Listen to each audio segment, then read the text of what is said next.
மாவட்டம் சமயநல்லூர் அருகே மூலக்குறிச்சி கிராமத்தில் உள்ள கண்மாயை சீரமைப்பதாக கூறிக்கொண்டு பல அடி ஆழத்துக்கு மண்ணை தோண்டி லாரிகளில் எடுத்துச் சென்று விற்பனை செய்வதாக விவசாயிகள் குற்றம் சாட்டுகின்றனர். கண்மாயை சுற்றி சீரமைப்பு பணிகளை மேற்கொள்ளாமல் ஒரே இடத்தில் பல அடி ஆழத்துக்கு மண்ணை தோண்டி எடுப்பதால் நிலத்தடி நீர்மட்டம் பாதிக்கப்படுவதாகவும் மழைக்காலங்களில் ஒரே இடத்தில் தண்ணீர் அதிக அளவில் தேங்குவதாகவும் அவர்கள் கூறுகின்றனர். மதுரை மாவட்டம் வடக்கு தாலுகா மேற்கு ஒன்றியை சேர்ந்தது, வயலூர் பஞ்சாயத்தை சேர்ந்தது மூலக்குறிச்சி கம்மா. இதில் 3 அடி ஆழத்துக்கு தான் மண் எடுக்குன்னு சொன்னாங்க 2 மாதத்துக்கு. இப்போ 10 அடிக்கு மேலே போய்கிட்டு இருக்கு. இதனால ஒரு 10-20 பேர் விவசாயி சொல்லி பார்த்தான், அதெல்லாம் முடியாது, நீங்கள் அதுக்கு மீறி நீ போனீங்கன்னா உங்களை உள்ள தள்ளிடுவோம்னு சொல்லிட்டாங்க. இந்த மண் எடுக்கிற கான்ட்ராக்டுக்காரர் சொல்லிட்டாரு. விவசாயிகள் கம்மாய் அனுமதி வாங்கினா கூட கம்மியா எடுக்க வேண்டிய அளவுக்கு 20 அடி 3 அடி தான் சொன்னாங்க. 3 அடி தான் எடுப்பாங்க அப்படின்னு சொன்னாங்க. இப்போ ஒரு சேஸ்பி உள்ள போகுது.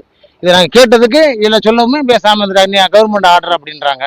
இதை நாங்கள் நாளைக்கு 200க்கும் மேற்பட்ட வாகனங்கள் எடுக்கிறப்ப பெரிய அளவில் பாதிக்குது. அது நிறையா இருக்குது. வண்டி போய்கிட்டே தான் இருக்கு, லைனில் போயிட்டே இருக்கு. வண்டி ஏகப்பட்ட வண்டி போய்கிட்டு இருக்கு. மண் அதிகமாக எடுத்துட்டாங்க. நீர்மட்டமும் உள்ள போயிடுச்சு, போயிடும். இது பாதிக்க போற லேசா ஒரு வண்டி மாடு கண்டுலாம் மேய்ச்சி அந்த ஊரை நம்பி இது கம்மாயை நம்பி மாடு கண்டு வளர்க்குறாங்க, அதுவும் பாதிப்பு. இந்த மாதிரி இருக்கப்போ கம்மா கரை கம்மியா இருக்கு, பாலா இருந்தப்ப ஏதாவது நீர் அதிகமாக உடைக்கிறது, அது ஆள் அதிகமான அழுத்தம் அதிகம் வச்சிரும். கம்மா உடைப்பாரு. இதுல பக்கத்துல ஊரை வீடு வாசம் இருக்கு. ஊர் அந்த எவ்வளவு நேரம் தாங்க போது அதிகமான தண்ணி வந்துருச்சுன்னா ஓரளவுக்கு வெளியேறிக்கிட்டு இருக்கான். இப்ப ஆள் அதிகமான அழுத்தம் அதிகமாக உடையுது, பாதிப்பாகும். அரசு என்ன செய்யணும்?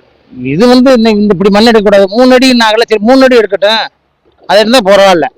இப்போ 10 அடிக்கு மேல போய்கிட்டு இருக்கு. இது அரசு செஞ்சு கொடுக்கணும். இது ஊருக்கு என்னன்னா இந்த கம்மா பாதிக்கப்பட போது அரசு இதை ஏற்று செய்யணும். ரொம்ப ஆழம் தண்ணி அங்க ஏறி வராது. தண்ணி ஊரா இங்கதான் தேங்கி நிற்கும். மாடு கண்டு மேற இடமும் சுத்தம். மாடு கண்டுக்கு திறம் அந்த வட்டம் 3 மாதம் எங்கிட்டு மாடு கண்டு யாரும் மேய்க்க முடியாது, கொள்ள முடியாது.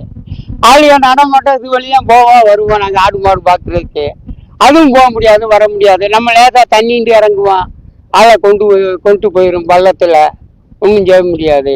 இதுதான் காரணமே. ரொம்ப ஆளை எடுக்கிறாங்க. 3 அடின்றாங்க, இப்போ 20 அடிக்கு மேலே பள்ளம் தோண்டிக்கிட்டு இருக்காங்க.